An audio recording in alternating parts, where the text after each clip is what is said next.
Power corporation of India నుంచి దాదాపు 20,000 కోట్ల రూపాయలు భారత ప్రభుత్వం పూచీకత్తు ఇచ్చి ఆ రోజున్న తెలంగాణ ముఖ్యమంత్రి చంద్రశేఖరరావు గారికి సపోర్ట్గా నిలబడ్డది. ఇలా అయితే లేదా థర్మల్ పవర్ ప్లాంట్?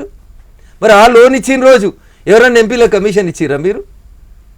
ఇంకొక మాట చెప్పాలన్న తెలంగాణ సమాజం అర్థం చేసుకుంటుంది కాబట్టి భారత పార్లమెంటు ప్రపంచమంతా కూడా మీడియేషన్ని, ఊళ్ళలో మనం అంటాం కదా బ్రోకర్ పని చేస్తున్నారు, ఇట్లాంటి వాటిని అన్నింటినీ చట్టబద్ధత తీసుకొచ్చిందన్న.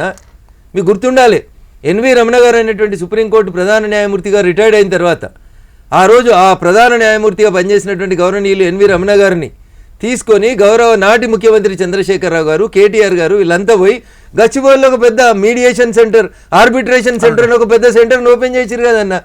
తెలుగులో దాన్ని బ్రోకరిజం అంటారేమో, ఇంగ్లీష్లో పోతే మీడియేషన్ సెంటర్, ఆర్బిట్రేషన్ సెంటర్ అంటారు.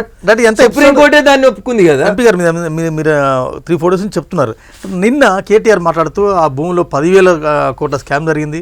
నిజంగా 10,000 కోట్ల స్కామ్ జరిగిందా అన్న? నేనేమంటున్నా, నోరు ఉన్నది, ప్రతిపక్షంలో ఉన్నాం, ఏది వేలంకు తేడా అదే నేను అదే చెప్తా ఉన్నా. అది తనఖా పెట్టలేదని ఐసీఐసీఎల్ చెప్తున్నారు, పెట్టినవని టీజీఐసీసీ చెప్తుంది అంటారు. కేటీఆర్ గారు ఏదో కలగన్నారు, ఆ కళను ఆయన చెప్పేందుకు దాని వెనకాల నెలకు 4 కోట్లు పెట్టి ఆయన నడిపిస్తున్నటువంటి సోషల్ మీడియా బ్యాచ్ దాని మీద విపరీతమైనటువంటి ప్రచారం చేసేందుకు ప్రయత్నం చేస్తూ ఉన్నారు. మీరు ఊకొచ్చి బీజేపీ ఎంపీలకు సంబంధం ఉందంటారు కదా, ఆ బీజేపీ ఎంపీల పేరేందో చెప్పుండ్రి. ఆ పేరు చెప్పేటప్పుడు కూడా బట్టగలిసి మీద వారేసి పోకు, మళ్ళీ 10,000 కోట్ల కుంభకోణం. బీజేపీ ఎంపీలో రఘునందన, కొండా విశ్వేశ్వరరెడ్డి లేకుంటే ఇంకొక ఎంపీ పేరు ఎవరు ఆపుతున్నారు అన్న? నిన్ను, నీ దగ్గర పేరు ఉంది, నీ దగ్గర సాక్ష్యాలు ఉన్నాయి, ఆధారాలు ఉన్నాయి, బయట పెట్టచ్చు కదా, ఇబ్బంది ఏముంది అందులో?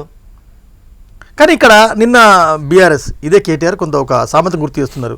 ఎందుకు గుమ్మడికాయ దొంగలంటే వాళ్ళకి ఎందుకు అంత ఉలికిపాటు? ఒక బీజేపీ ఎంపీ అనగానే మీరు కొండా విశ్వేశ్వరరెడ్డి ఇంటికి వెళ్ళడం, అక్కడ హెచ్సీ వాళ్ళని పిలిపించుకోవడం, ఓ మీటింగ్ పెట్టడం, 2 రోజులు ఎంపీలంతా ఒక రకంగా 4 ఎంపీలు మాత్రమే కలిసినట్టు నటించడం, ఎంత దేనికి సంకేతం? అంటే వాళ్ళ పాత్ర ఉంది కదా అని చెప్తున్నాడు. దానికి ఏం చెప్తారు?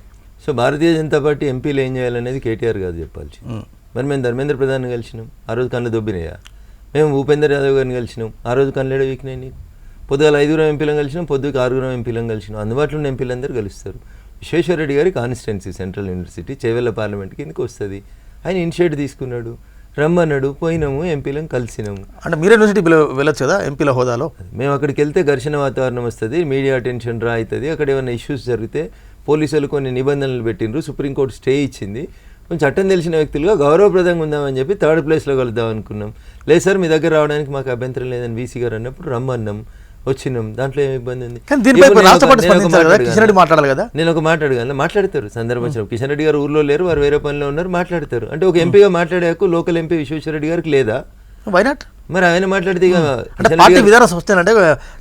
విధానమే కిషన్ రెడ్డి గారు ఇట భూపేందర్ యాదవ్ గారి దగ్గరికి వచ్చినప్పుడు ఉన్నారు కదా, అది పార్టీ విధానం కాకపోతే కిషన్ రెడ్డి గారు, సంజయ్ గారు ఎందుకు వస్తారు? ఏం మాట్లాడతారన్న? కోడిగుడ్డు మీద ఈకలు వీకేటువంటి పద్ధతులు, విభిన్న సంస్కృతులు, విభిన్న ఆలోచనలు, ఒక్కొక్కరికి ఒక్కొక్క వ్యక్తిగతమైన ఎజెండా పెట్టుకొని టార్గెట్ చేస్తే ఏందన్నా నువ్వు నీ బావ కలిసినాడన్న ప్రెస్ మీట్ పెట్టిరా? మరి మీ ఇద్దరు ఇసుకపోయే పంచాయతీలలో మీరిద్దరు ఒకరి మీద ఎంపీ రఘునందన్